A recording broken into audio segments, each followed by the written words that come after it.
Yeah. Read Chapter 5. This is Day 5, 11 Days of Remembrance. Read Chapter 5. The Battle for Hong Kong. At 8 a.m. on December 8, 1941, the Japanese struck. This attack was timed to coordinate with the bombing of the American naval base at Pearl Harbor.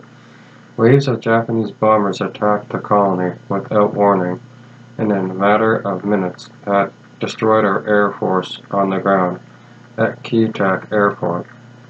Similarly, the Japanese army attacked the other perimeter of the island-based defenses in the new territories on the mainland. This heavy and fearful attack forced the British, Indian, and Canadian defenses to gradually retreat, and by December 13th at 9:20 a.m., all forces in the new territories were withdrawn to the island.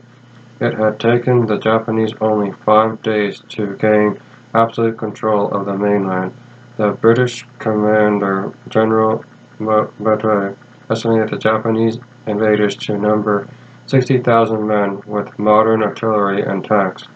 On December 8, James L. Wharton, Minister of National Defense, Canada, from Ottawa, constantly with the dominance declaration of war against Japan. I send you the assurance of complete confidence that the force under your command will, in the days that lie ahead, worthily uphold the best traditions of the Canadian Army. On the 13th of December, a document signed by General Saski and sent across the harbor under a flag of truce recommended the defenders to surrender to save further bloodshed. The request was refused, clearly by the British governor, Sir Mark Young. Now the enemy begins to shell bomb and mortar our coastal defense works and began to pour our concrete pillbox to rubble. The Line 1 defense area was successfully subject to a fire and control bombardment. At 9:30 a.m. on December 17th, Japanese commander General Saki sent another white flag of truce across the water, accompanied by another request to surrender. Again, the Japanese offer was rejected. Japanese, when they considered our positions and options, expressed surprise at our rejection of the offer. On the 18th of December at 10:30 p.m., the Japanese began to land in great force at 4 different locations on the northeast side of the island, under a dense smoke screen caused by the fires from their heavy shelling and bombing of the area. Japanese poured ashore in a few hours during the night of December 18th, 19th, overran the Kuput defenses and forced fighting, killing most of the officers and virtually wiping out the regiment. Next, they overrun the Canadian defenses at Le Mun, inflicting heavy casualties, and by sheer weight of numbers, they infected and prepared our prepared line defenses. Japanese intelligence were excellent and found on dead Japanese officers were multiple copies of British military maps of the island and its defense positions. Lawson now received a second cable, this one from Prime Minister Mackenzie King. All Canada has been following hour by hour the progress of events in Hong Kong. Our thoughts and each and every one of events and our thoughts and each one of you and your brave resistance to the forces that are seeking to destroy the world's freedom. Your bravery is an inspiration to us all. Our country's name and its honor have never been more strictly upheld. After the first legitimate Japanese reinforcements came ashore in successfully waves and began to rapidly assure that the high ground, killing and devastating back at defenses withstood in their way. During this thrust to secure the high ground and the crescent of the island, Japanese broke through to Brigadier Lawson's brigade headquarters at Wang Ning Kum Camp and killed the brigadier and his entire staff except for a captain who was badly wounded and left for dead. Now Canadian communications were severed and the island's defenders cut into two. Powerful Japanese forces would occupy the high ground and began to increase their advance by well-armed reinforcements. The violent thrust of the Japanese entered overnight forced position of the Canadian lines to a wide circle in front of the Stanley Peninsula and made the peak overlooking the peninsula the battleground for the opposing force. Commencing on the morning of 20th of December, again and again the Royal Rifles attempted and bordering daylight without any supporting mortars or artillery fire to counteract the Japanese positions on top of permanent barracks such as Sugarloaf Hill, Bora Vista, No Hill, Brigade Hill, Red Hill, Rock Hill, Wild Hill, and Stanley Mound. This escalated, scaling the high with their thick basement scrub in the face of Janus grenades and enemy machine gun and mortar fire above. In each case, by the time we finally reached the top of the peaks and drove the Japanese off, we were out of water, had no food and little ammunition, and were nearly dead from the exhaustion of the day's climb and battle in the heat. Colonel Stacy and his official history of the Canadian Army in the Second World War states that in no other theater of operation did Canadians face such steep and rugged terrain or suffer so much to the ground. The physical effort to climb later down lay down their weapons. Water ammunition was a major effort in itself. To do it all again all day and almost every day in the face of determination, we led enemy who had to be killed to be evicted, led to mind-numbing exhaustion. In these conditions, to keep the men up and together in some form of action, the wounded was a nightmare. The undergrowth was so thick and the slopes too steep that many of the dead and wounded were never found and lay where they fell, at the bottom of some triangle ravine or scrub-covered fissures.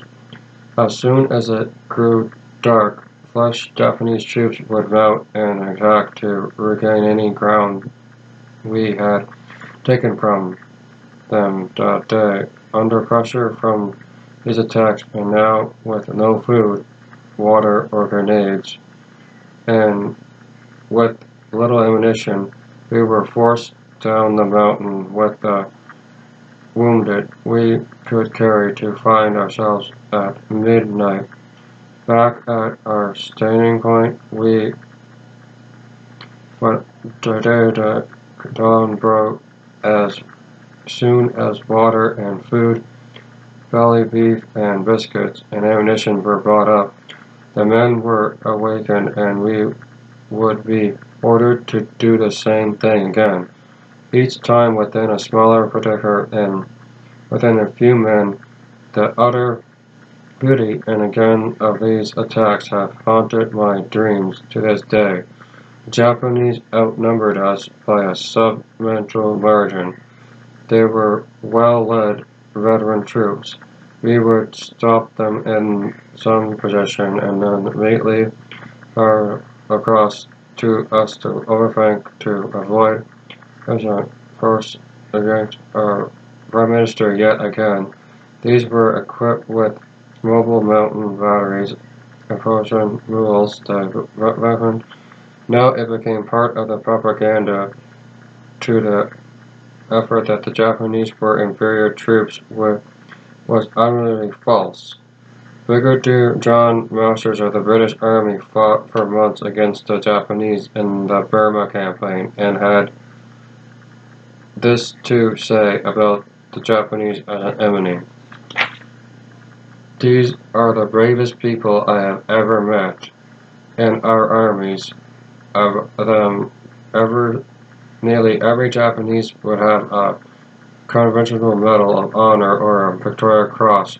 It is the fashion to dismiss their courage as fascism, but this only raised the question. They believed in something and they were willing to die for it. What else is bravery? They forced home their attacks when no other troops would have done so. The Japanese simply came on using all their skills and raids until they were stopped by death. In defense, they held their growth with a fierce tendency to never failed. They had to be killed company by company, squad by squad, man by man, to the last. I am glad to say that faced with such formidable, better equipped, and more experienced enemy, I never saw or heard of a single soldier in my company who failed to carry out his orders, whatever they were, to hold or attack.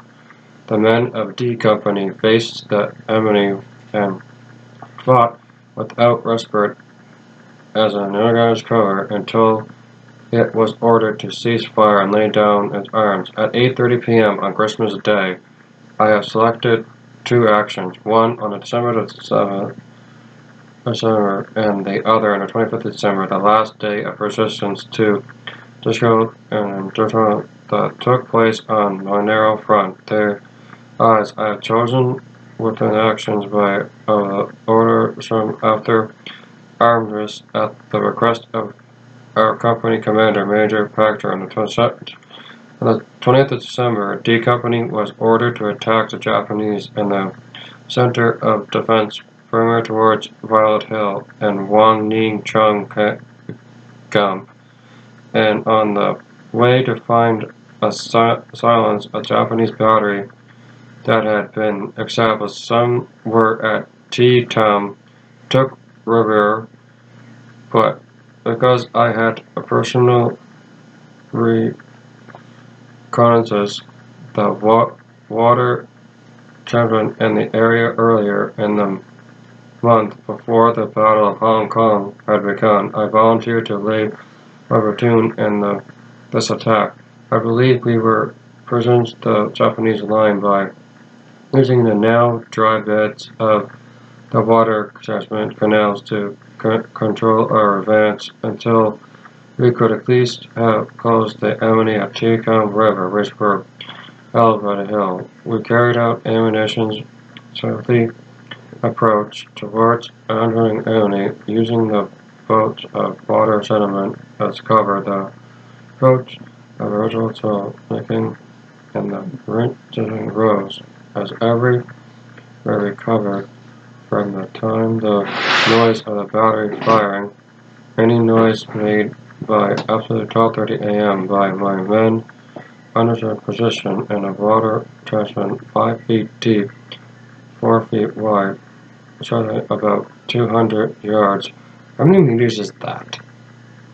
I go by meters, not yards. Stupid imperial system. location that we had a clear fire with the sun over our right shoulders. Just as I was about to give the command to fire, many waiting gunners, a Japanese staff car drove up with a high-ranking Japanese officer. The car stopped to let its passengers deploy right under the muzzles of our guns. Talk about being in the wrong place at the wrong time. Just as the Japanese officer and his aide stepped out of his car, our weapons opened fire. The chaos was intolerable. The stational roar of the machine guns, the screams of the unfortunate pack mules, the cries of the straight-faced Japanese as they struggled to locate their attackers, and the ear-splattering eardrops of their exploding ammunition fired the air, the awful sounds of the carnage. In a few minutes it was over. The devastation was complete, as fire crackled and rows of black smoke curled up in the sky over the wreckage of the now silent battery. By this time we had consumed all but our reserve ammunition, and had also ordered our supplying Japanese troops in large numbers on Violet Hill. About our cantonment, which was its purpose, snaked along Valley Bottom. We now had to exit quickly because the second water we were on the Emerald's place to be with an alert and a stage enemy and force now had the high ground. I ordered my men to retreat as fast as they could run. Within the Jingjiang water, we led up back to position our staging point, where I brought up the rear to slow down with my rear gun. The experiment pursuit. We went down the escarpment to rally to escape, and the Japanese ran along the ridge lines above us to cut us off. Any attempt to proceed on Violet Hill now was seen to be impossible. The enemy was the head of us first. We were heading for a place where the tree cover made it possible to leave the water transmit, and at the same time the gunpowder more heavily wounded terrain was on foot. When I arrived at our exit point from the water transmit, we sound of pursuit in my ears. I found my men planted down on the concrete, met by Japanese Nambu machine gun, rackled the flat, open ground of only escape route, while the enemy gun, 175 yards away, crumbled our exit from its vantage point above us. We could not leave the position of the water catchment without being massacred in the open. At this point, another Japanese gun began to envelop the chamber, so that we could not stay where we were. Being riddled across as the seconds pursued, we were in deadly peril. I also knew that only minutes behind, we were being pursued by another enemy force that was following on the same encouragement for Sir. Heart stopped terror. It had no farewell. We were trapped. As I crossed to the bottom of the entrenchment to avoid bursts from gun across the space above us, one of my corporals said, "Sergeant, what will we do now?" I had no intention of surrendering. My only thought was about how I was going to get my men out of this trap. I shouted to the corporal, "Get 2 barons and load them with tractor bags and get them here quick, man." I then raised my head and put my binoculars to the eyes to locate the Japanese gun across from us. As I lowered my glasses, the first loaded bearing was shoved into my hands. In another second or so, I flattened the gun's bipod and laid it flat on the parapet of the chargement. We settled at the 200-yard. My enemy across the open ground saw my attempt to mount my gun, and we both opened fire at each other at almost the same instant. Because I was firing tractor bullets, I could see my fire plunging into the exact spot where I had seen the earlier movement. As I pressed the trigger and the load burst, I heard his incoming bullets chirp as they passed my left ear, less than a 16th of an inch. I rose to my men, get ready to cross the open space when I give the order. At the same moment, I focused on where I thought the second, slightly more distant gun was loaded, and began to host its something loaded with tractor. I fired burst after burst, non-stop. In the middle of the fourth or fifth magazine, I roared to my men to go. Never did a group of men leave a water chestnut across 75 yards of too speedy, where neither first nor second Japanese gun tried to intercept this movement to escape. I climbed out of the myself and joined my men as we ran for the cover of the trees. To this day, we don't know what happened to the Japanese machine gunners who had us trapped in the chestnut. At any rate, they stopped firing and we escaped. How we managed to get so close to the battery without detection was Japanese entering. Later, 5 the charge. Later, after the Japanese tried to fire, we had led raid on the battery, but all of Canadian silence final discharged the miracle of all wars. Not one of my platoon was killed that day, and only 6 were wounded. At the dawn of 25th of December, the exhausted survivors of the Royal Rifles finally pushed out of the hills and retreated to Stanley Fort. At the end of Stanley Peninsula, it was here that we planned to make our last stand. I had buttoned into my shirt pocket one last bullet for myself. I had no intention of being taken alive. After seeing how the Japanese tied their prisoners' hands behind their backs and used them for live bayonet practice, I agreed to avoid the ghastly end. At 8 o'clock on Christmas morning, I was called to officers' conference.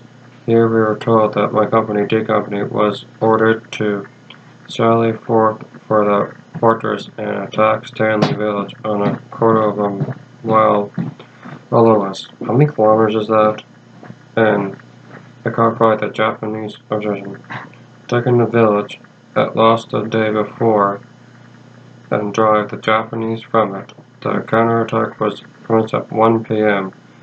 The sheer numbers of without artillery, mortar, or machine guns spotted in the village of full Japanese in broad daylight was not lost on me. I was given the last of the left flank of the village and securing a row of houses which would give an excellent field fire across the village. As I heard the orders, my heart sank. My men would be attacking the open and the Japanese defenders would have excellent cover which to repel us.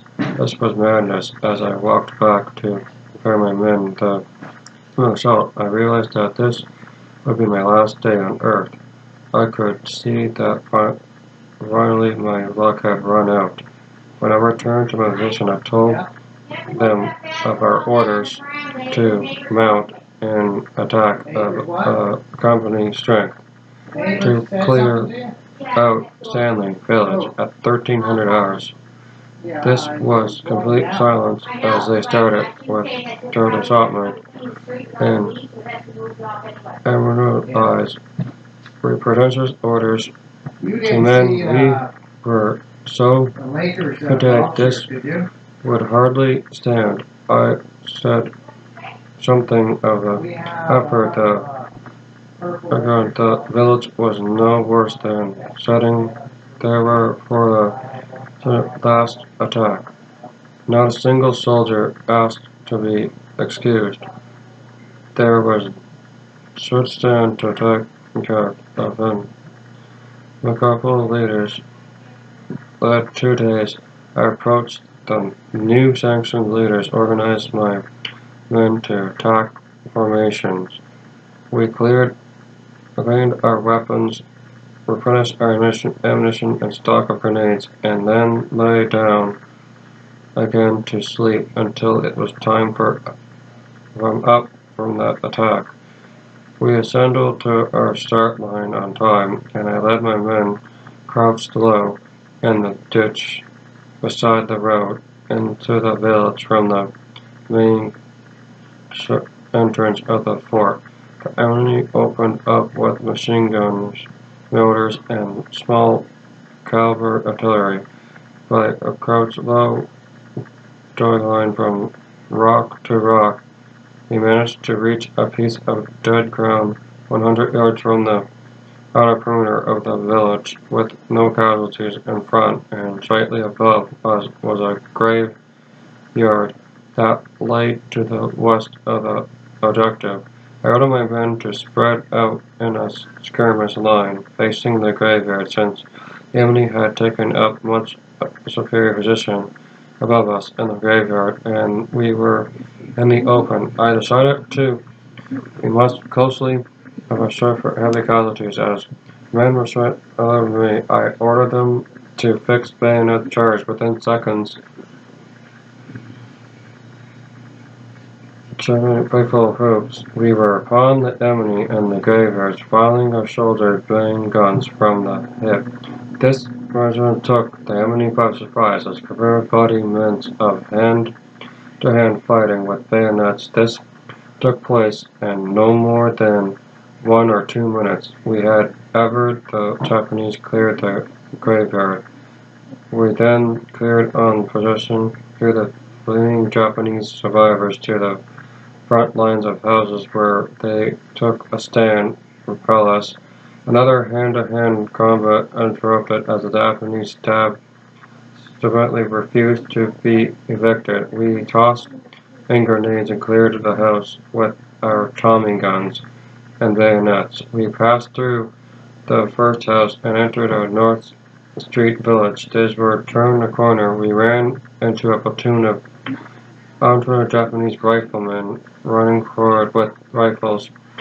As a unit, just overcome as we were the Japanese as we were through the opening with a roar of machine gun fire, and were wiped out. The country force we had been taken completely by surprise. We heard on finally, and line of houses we were our objective. The first officer who witnessed our attack wrote, "We saw the last glorious chains of the Canadians up through the graveyard into the windows of the bungalows at the top. We saw the Japanese escaping through the back of the houses and their return with grenades. We then loud amongst the Canadians in occupation.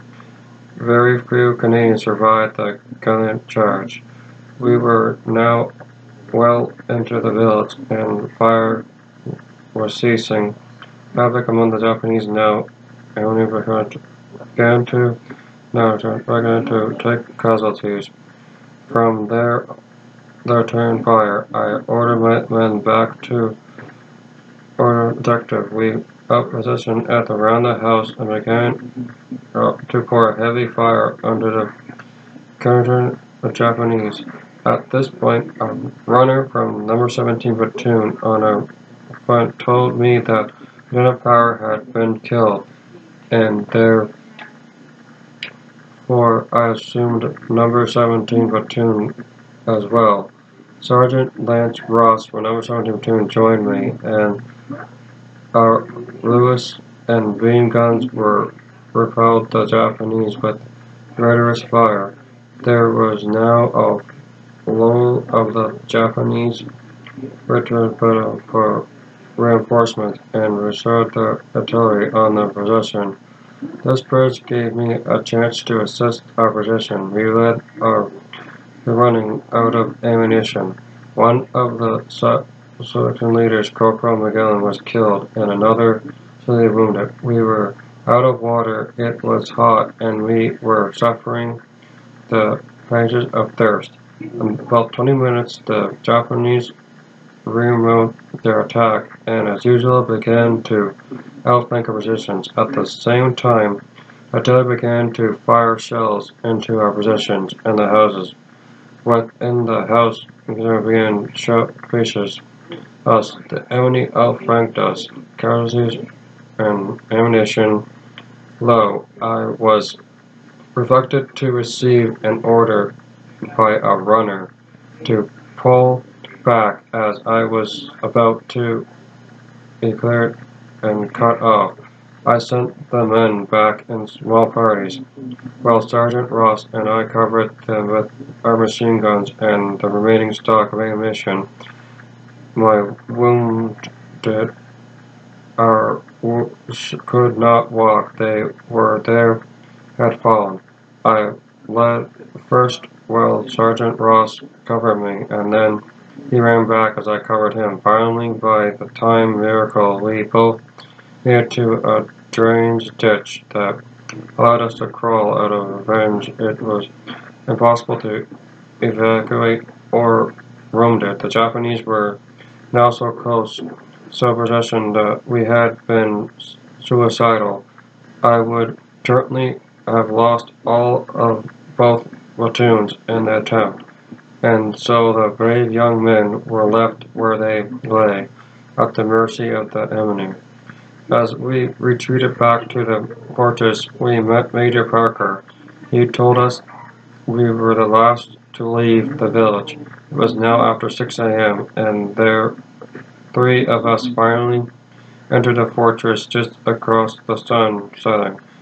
That day, D Company lost 84% of its original force of 120 men in sailing. 26 men were killed and 75 were wounded. I recommended Sergeant Ross for the military medal for his courage and his cleanliness under fire. That night, as we protected for the next and last Japanese onslaught, we were informed at 8:30 that the governor, Sir Young, had surrendered. We were ordered to cease fire and lay down our arms. It was over. The next day, I took a group of unarmed men back to the battle area in the village to find and bury our dead. The Japanese were doing the same, and were laying out large numbers of their dead side by side to be cremated. We found our men where they had fallen. In the village we dug marked a shallow grave for each.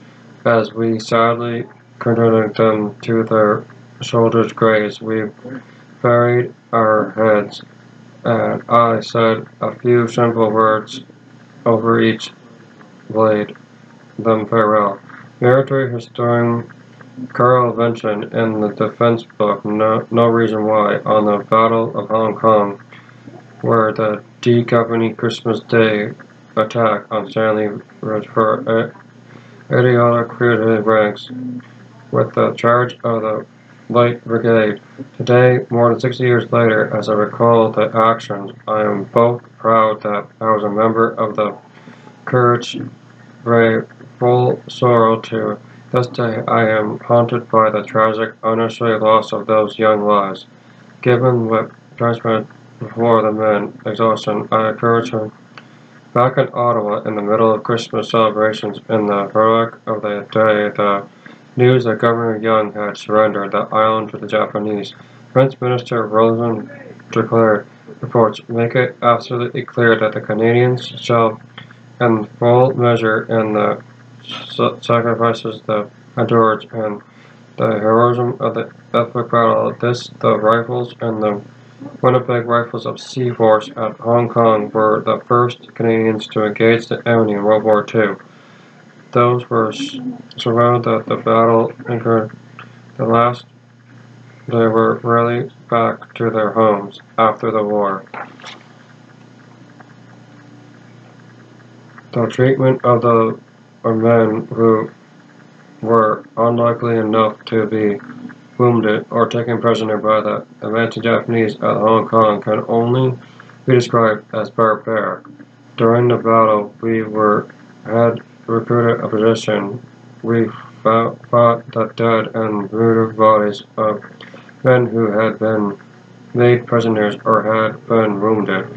During the trials for war crimes that followed, Japan surrendered. Japanese behavior, both during the fighting on the battlefields and after the war in Hong Kong prison camps, was made public. Among the 53 Japanese interned for war crimes at Hong Kong were 4 senior Japanese officers, General Saki and Colonel Sakai Tagogi and Taka. They were charged with the responsibility during the fighting for the execution of many unarmed and prisoners. Those hands during the Captain M. Burfill, a doctor in the Canadian Medical Corps, testified that Tanka trial that for his medical outpost had been overwhelmed at the Science mission on the 19th of December. The Japanese murdered in cold blood 15 Canadian British soldiers and 21 civilians, including 9 nurses and 2 doctors, by lining them up to face a preparation. Then, by rushing back, a second witness and victim himself to the massacre was Corporal N.J. Hope of the Royal Army Medical Corps. He received a sword cut from behind at the base of his skull and collapsed. He survived only because he was left for dead, covered by his dead comrades in a pool of blood at the foot of the cliff. At Anchorage House on Ripples Bay, Lieutenant C.D. Johnson of the Royal Rifle testified that as a member of the betrayal party of the Canadian bodies he found these had been beheaded. We were hands tied behind our backs. Lieutenant Colonel John Carford of the Canadian Army Medical Corps, professor at that site, found 12 bodies and 20 bodies. He stated at the trial that I am informed that the bodies were judgment at Prime Minister Toto's refusal before the International Military Tribunal for the Far East.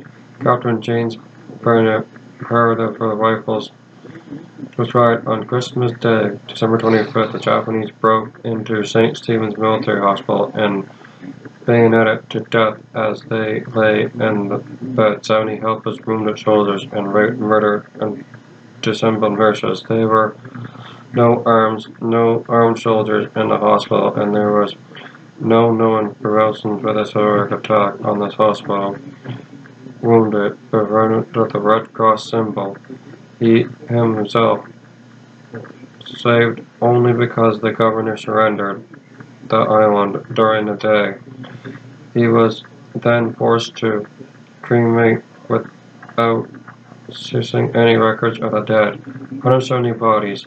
1948, the International Tribunal for the Far East concluded that the evidence relating to the authority on the tribunal is that from the opening of the war in China until the surrender of Japan in 1945, tortured, murdered, and raped other criminals, most inhumane and barbarous charter were freely provided that the Japanese Army Navy during a period of several months that the tribunal entered only by deferred by witnesses who testified against turning the orders of war scale so vast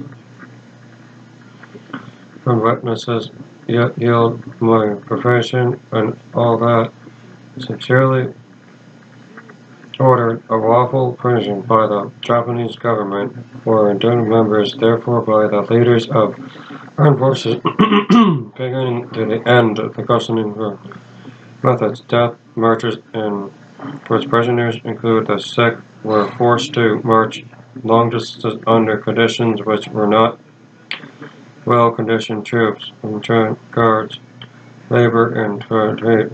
Therefore, the deaths from disease, beatings, and torture of all kinds of instruments.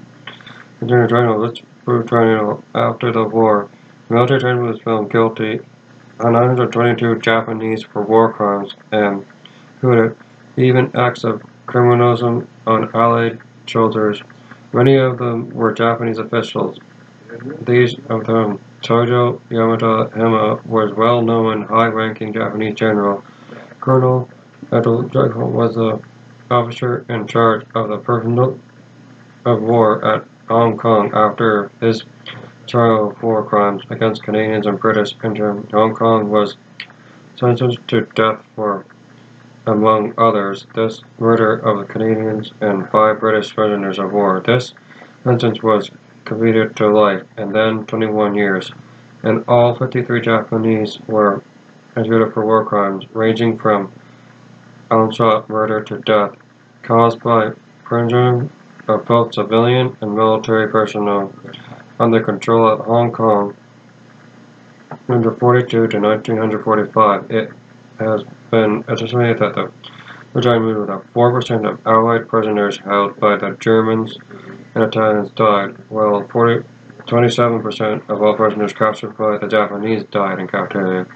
The civilized world found it almost impossible to believe that the Japanese military leaders were capable of and indeed wounded such as in the war. I can understand why, for purely internal reasons, the United States, avoiding treating Emperor Hirohito as a war criminal, but I still find it difficult to understand why he himself did not curb his officers and prevented them from behaving like savages across his territories.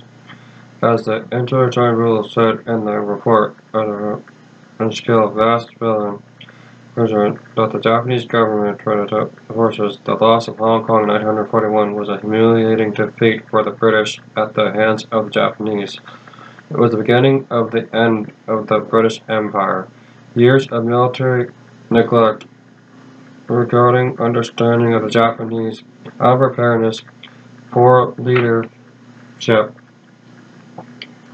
and referral finally led to disaster. The British would allow their Canadian allies to send reinforcements to Hong Kong, knowing that they knew that the survivors for Canadian families who lost a father, son, brother, uncle, or cousin. It was a needless tragedy.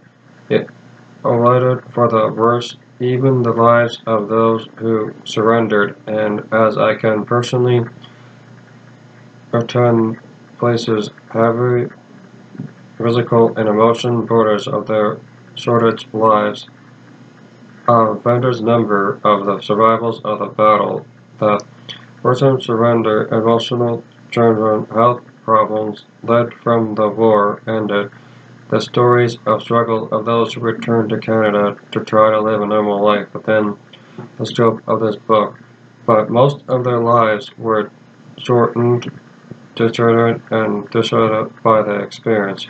No one who survived to return after the ordeal escaped the emotional and physical trauma of the Battle of Hong Kong. The short led to anxiety and humiliation suffered in Japanese prison camps. The decision of the Canadian cabinet under Prime Minister Mackenzie King sent Canadians to Hong Kong was impersonable. This did not correctly assure that the strengthening in the Far East under the growing events of Japanese imperialism. They show concern for the actual military situation in the Far East, Hong Kong, until the entire Canadian force had disappeared in the flaming wreckage of the defeated colony. General Henry Currer, Canada's senior military officer and a man who spent his life as a professional soldier, should have advised against using utter folly. Why he did not is still unexplained. The Duff Royal Commission approached by Mackenzie King at the intelligence of the operation in Parliament to inquire into the reasons for the incident at Hong Kong found no one at fault and cheerfully extended all those involved. To me, it is ironic that the brave young men should have had their fate determined by brass intelligence and increased into note that a few months after the debacle at Hong Kong, this same Canadian cabinet was responsible for the equally tragic, hopeless, and even more costly murder at Dieppe. But at last, after the slaughter on the beaches, some soldiers were evacuated to England. That's the ending of Chapter 5. That's the ending of Day 5 of 11 Days of Remembrance. I hope that I thank the soldiers who fought in World War I, World War II, so I could be free, so I could make these videos. And I will read Chapter 6 tomorrow. And thank you to the veterans who fought so I could be free.